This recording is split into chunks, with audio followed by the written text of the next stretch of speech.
मौर मुकुटवंशी वाले की जय। श्री गणेशाय नमः।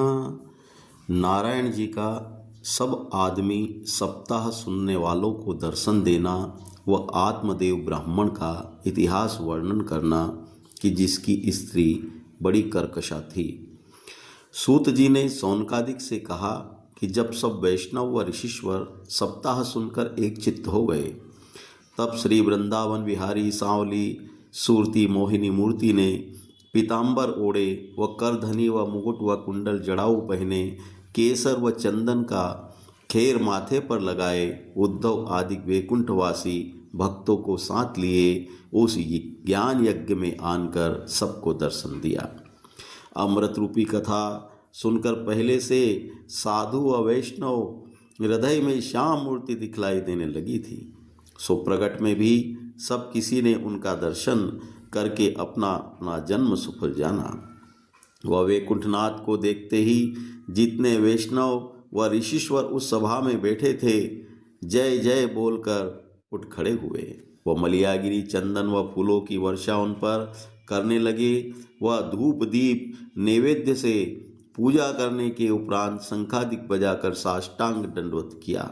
यह सब आनंद देखकर नारद मुनि बोले कि हे सनत कुमार जी, आपने जो सप्ताह यज्ञ किया, इसमें जिसने जिसने यह कथा सुनी वह सब पवित्र होकर मुक्त पदवी पर पहुँचे। अब और कौन कौन लोग यह अमृत रूपी कथा सुनकर भवसागर पार उतरेंगे, उनका हाल वर्णन कीजिए। सनत कुमार जी ने कहा कि जो कलयुग के मनुष्य बड़े पापी व दुष्ट व लालची व झूठे व चुगल व कामी उत्पन्न होकर अपने क्रोध से आप जल मरते हैं, वह लोग भी इस सप्ताह यज्ञ सुनने से पवित्र होकर मुक्त पदवी को पहुँचेंगे। और जो कोई कलयुग में माता व पिता की सेवा व अपने कर्म व धर्म से रहित व लोभ में डूबा रहकर झूठा व चोर व ठग होगा, वह भी यह कथा सुनने से भवसागर पार उतर जाएगा। अब हम एक कथा पुरानी तुमसे कहते हैं, सुनो। दक्षिण दिशा में तुंगभद्रा नाम एक नदी है। उसके किनारे एक नगर में आत्मदेव ब्राह्मण बड़ा पंडित व तेजवान व धर्मात्मा रहता था। उस ब्राह्मण की स्त्री धुंधली नाम बड़ी कर्कशा दिन राति संसारी माया में फंसी रहकर अपने पति को सब तरह का दुख देती थी। पर वह ब्राह्मण ज्ञानी परमेश्वर की इच्छा इसी तरह समझकर उसी के साथ अपने दिन काटता था। जब उस ब्राह्मण ने पुत्र न होकर बुढ़ाई आई, तब उसने संतान होने के वास्ते व्रत और नेम रखना आरंभ करके बहुत गाय व सोना ब्राह्मणों को दान दिया। तिस पर भी उसकी इच्छा नहीं पूर्ण हुई। तब वह ब्राह्मण अपने मन में बहुत उदास होकर घर से निकला और अपना शरीर त्याग करने की इच्छा रखकर वन में चला गया। जब दोपहर को प्यास से बहुत व्याकुल होकर तालाब के किनारे स्नान करके पानी पिया, वह उसी जगह बैठकर संतान होने वास्ते चिंता करने लगा। तब परमेश्वर की इच्छा से एक सन्यासी महापुरुष उस तालाब पर आन पहुंचा। जब ब्राह्मण ने उसका तेज देखकर बड़े आदर भाव से अपने पास बैठाला, तब उस महापुरुष ने पूछा कि कहो ब्राह्मण देवता, तुम इस वन में किस वास्ते उदास बैठे हो? अपनी सोच का हाल हमें बतलाओ। यह वचन सुनते ही ब्राह्मण आंसू भरने उपरांत हाथ जोड़कर बोला कि महाराज, मैंने पिछले जन्म में बड़े पाप किए थे, इसलिए मेरे संतान नहीं हुई। बेटा न होने से पितर लोग नरक में जाते हैं। यही दुख समझकर अपना प्राण देने यहाँ आया हूँ। जगत में जिसके पुत्र न हो उसका जन्म लेना व जीना अकार्थ है। वह उसके धन व कुल पर धिक्कार समझना चाहिए। वह मैं ऐसा अभागी हूँ कि मेरी पाली हुई गौ भी बांझ है। वह मेरा लगाया हुआ वृक्ष भी फल नहीं देता। जो फल बाजार से मैं मोल लाता हूँ वह भी सूख जाता है। जब वह ब्राह्मण यह सब बात उस महापुरुष से कहकर बड़ा विलाप करने लगा, तब वह सन्यासी ब्राह्मण को बहुत धैर्य देकर बोला कि मैं तेरे पुत्र होने के वास्ते विचार करता हूँ, तू उदास मत हो। फिर उस महापुरुष ने ब्राह्मण की कर्म रेखा देखकर कहा कि तेरे भाग्य में संतान नहीं लिखी है, इसलिए 7 जन्म तक तेरे पुत्र उत्पन्न नहीं होगा। किस वास्ते इतना रोकर अपना प्राण देता है? संसारी माया सब झूठी होकर जगत में सिवाय दुख के सुख नहीं मिलता। वह कलयुग में पुत्र से सबको सुख प्राप्त न होकर बेटा माता पिता की सेवा नहीं करता, अपनी स्त्री व साले व ससुर की आज्ञा में रहकर माता पिता को दुख देता है। स्त्री व पुत्र व भाई आदि सब अपने मतलब के साथी होते हैं। तिस पर भी माया का ऐसा हाल है कि अंत समय संसारी लोग अपना मन स्त्री व पुत्रों में लगाए रहकर परमेश्वर का स्मरण नहीं करते, इसलिए उनको नरक में जाकर दुख भोगना पड़ता है। ब्राह्मण, तू पुत्र की इच्छा छोड़कर हरि चरणों का ध्यान कर, इसमें तुझे बड़ा सुख मिलेगा। यह बात सुनकर वह ब्राह्मण बोला कि महाराज, मुझे पुत्र उत्पन्न होने के सिवाय कुछ ध्यान व ज्ञान नहीं सूझता। आप कृपा करके एक बेटा मुझको दीजिए, नहीं तो तुम्हारे ऊपर प्राण देता हूँ।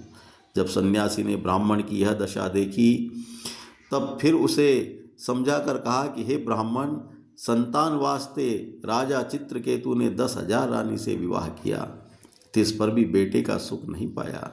इसी तरह पर बहुत से राजा पुत्र की चाहना में मर गए, वह मनोरथ उनका सिद्ध नहीं हुआ।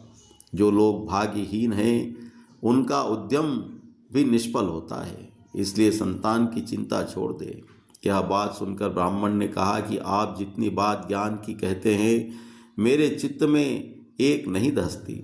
दया करके कोई ऐसा उपाय कीजिए जिसमें मेरे पुत्र हो। इस तरह की हट देख के सन्यासी ने एक फल उस ब्राह्मण को देकर कहा कि तू यह फल ले जाकर अपनी स्त्री को खिला दे, परमेश्वर की कृपा से तेरे पुत्र होगा। जब वह महापुरुष फल लेकर किसी तरह चला गया, तब आत्मदेव घर पहुंचने उपरांत वह फल अपनी स्त्री को देकर बोला कि इसके खाने से तेरे लड़का होगा। यह बात कहकर ब्राह्मण देवता कहीं बाहर चले गए। इतने में एक सखी उसके पास आन पहुंची। तब ब्राह्मण ने उससे कहा कि यह फल मेरे स्वामी ने पुत्र होने के वास्ते कहीं से लाकर मुझे दिया है, पर मैं गर्भ रहने के डर से न खाऊंगी। गर्भवती स्त्री का जी मचलाकर उससे भोजन नहीं खाया जाता। गर्भ रहने से मुझे चलने फिरने में दुख होकर घर के भीतर बैठना पड़ेगा। वह सखी सहेलियों की भेंट छूटकर गाने बजाने में विघ्न होगा। वह जनते समय बहुत दुख होकर कदाचित लड़का पेट में टेढ़ा हो जावे तो मेरा प्राण जाता रहेगा। को मेरा शरीर कोमल है, दुख कैसे सहूंगी। यद्यपि कुशल से लड़का भी हुआ तो उसके पालने में बड़ा कष्ट होगा। बालक कपड़े व बिछौने को मल व मूत्र से भर देता है, उस दुर्गंध में मुझसे किस तरह रहा जाएगा। इन सब दुखों के उठाने से बाँझ व विधवा अच्छी होती है, जिनको गर्भ का दुख उठाना नहीं पड़ता। ऐसी ऐसी अनेक बातें उस ब्राह्मणी ने अपनी सखी से कहकर वह फल नहीं खाया, उठाकर रख छोड़ा। वह अपने पति से झूठ कह दिया कि मैंने फल खा लिया है। थोड़े दिन उपरांत उस ब्राह्मणी की बहन ने वहाँ आकर पूछा कि हे बहन, तुम इन दिनों में बहुत दुबली व उदास मालूम होती हो, इसका क्या कारण है। तब उसने अपनी बहन से कहा कि मेरे स्वामी ने एक फल पुत्र होने के वास्ते कहीं से लाकर मुझे दिया था, सो मैंने गर्भ रहने के दुख से वह फल नहीं खाया। वह अपने पति से फल खाने का हाल झूठ कह दिया। वह गर्भ मेरे नहीं है। इस बात का उत्तर क्या दूंगी। इस कारण मैं उदास रहती हूँ। यह बात सुनकर उसकी बहन बोली कि तू कुछ चिंता मत कर, मेरे 1 महीने का गर्भ है, सो तू अपने पति से कह दे कि मेरे एक गर्भ रहा। जब मेरे लड़का होगा तब मैं वह बालक तुझे देकर उसको तेरा बेटा प्रकट करके दूध पिलाया करूँगी। इस बात की खबर तेरे पति को न होगी, और जो फल तेरा स्वामी लाया है वह तू अपनी गाय को खिला दे। यह बात सुनते ही उस ब्राह्मणी ने प्रसन्न होकर वह फल गाय को खिला दिया। वह अपनी बहन को आत्मदेव से छिपाकर घर में रखा। जब 10वें महीने उसके बेटा हुआ तब उस ब्राह्मणी ने अपने पति से कहला भेजा कि मेरे लड़का हुआ है। यह हाल सुनते ही आत्मदेव ने मंगलाचार मनाकर ब्राह्मण व याचकों को बहुत सा दान व दक्षिणा दिया। वह ब्राह्मणी ने अपने पति से कहा कि मेरे दूध नहीं उतरता, वह मेरी बहन के दूध होता है, उसका बालक 6 महीने का होके जाता रहा। तुम कहो तो उसे दूध पिलाने वास्ते बुलाकर यहाँ रखूं। ब्राह्मण ने कहा कि बहुत अच्छा, बालक को किसी तरह पालना चाहिए। जब इतनी बात ब्राह्मण ने कही तब ब्राह्मणी की बहन प्रकट होकर लड़के को दूध पिलाने लगी और ब्राह्मण ने उस बालक का नाम धुंधकारी रखा। जब 2 महीने का धुंधकारी हुआ तब गो के भी उसके फल से के प्रताप से एक लड़का बहुत सुंदर मनुष्य रूपी जन्मा। पर उस बालक के दोनों कान गाय के समान थे। उसको देखकर ब्राह्मण ने बड़ी प्रसन्नता से गोकर्ण नाम रखा। वह दोनों लड़कों को अपना समझकर अच्छी तरह पालन करने लगा। जब वह दोनों बालक सयाने हुए तब गोकर्ण पढ़ लिख कर बड़ा पंडित व बुद्धिमान व धर्मात्मा हुआ। वह धुंधकारी, महामूर्ख, अधर्मी व चोरी व जुआरी होकर कुकर्म करने लगा। जब वेश्यागमन करने में सब धन घर का खर्च कर डाला तब धुंधकारी अपने माता पिता को मार पीट के सब कपड़ा व बर्तन घर से ले गया। वह उसको भी बेचकर सब द्रव्य वेश्या को दे डाला। जब यह दशा अपने बेटे की ब्राह्मण देवता ने देखी तब रोकर कहने लगे कि ऐसे अधर्मी पुत्र होने से जो मुझे दुख होता है, मैं बिना संतान के बहुत अच्छा था। इस जीने से मेरा मन मरना अच्छा है, जिसमें महाकष्ट व दुख से छूट जाऊं। यह हाल आत्मदेव का देखकर गोकर्ण ने कहा कि हे पिता, संसार में सिवाय दुख के सुख किसी को नहीं होता। तुम किस वास्ते इतनी चिंता करते हो? जगत में राजा व प्रजा, धनी व कंगाल जितने आदमी हैं, सबको एक दुख लगा रहता है, जिससे संसारी माया छोड़कर परमेश्वर में ध्यान लगाया उसको सुख होता है। इसलिए तुम अज्ञान तजकर स्त्री व पुत्र का मोह मन से तोड़ डालो। वह वन में जाकर परमेश्वर का भजन करो, तब तुमको सुख मिलेगा। संसारी माया मोह में फंसे रहने से आदमी नरक भोग करता है। जब यह बात गोकर्ण की सुनकर ब्राह्मण देवता को कुछ ज्ञान हुआ तब उसने गोकर्ण से कहा कि तुमने बहुत अच्छा सम्मत हमको बताया, पर बिना ज्ञान सीखे वन में जाकर क्या करूं? जो मेरे उद्धार का उपाय हो सो भी बतला दे। यह वचन सुनकर गोकर्ण बोला कि हे पिता, यह मन तुम्हारा संसारी माया मोह के बीच लगा है। इस मन को तुम अपनी तरफ से खींचकर हरि चरणों में लगाओ।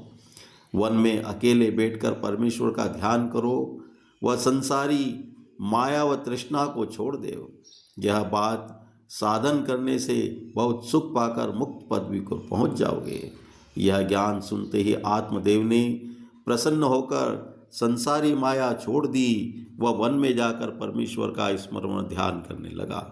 कुछ दिन बीते, तन अपना त्याग कर मुक्त पदवी को पहुंचा। मोर मुगड़वंशी वाले की जय।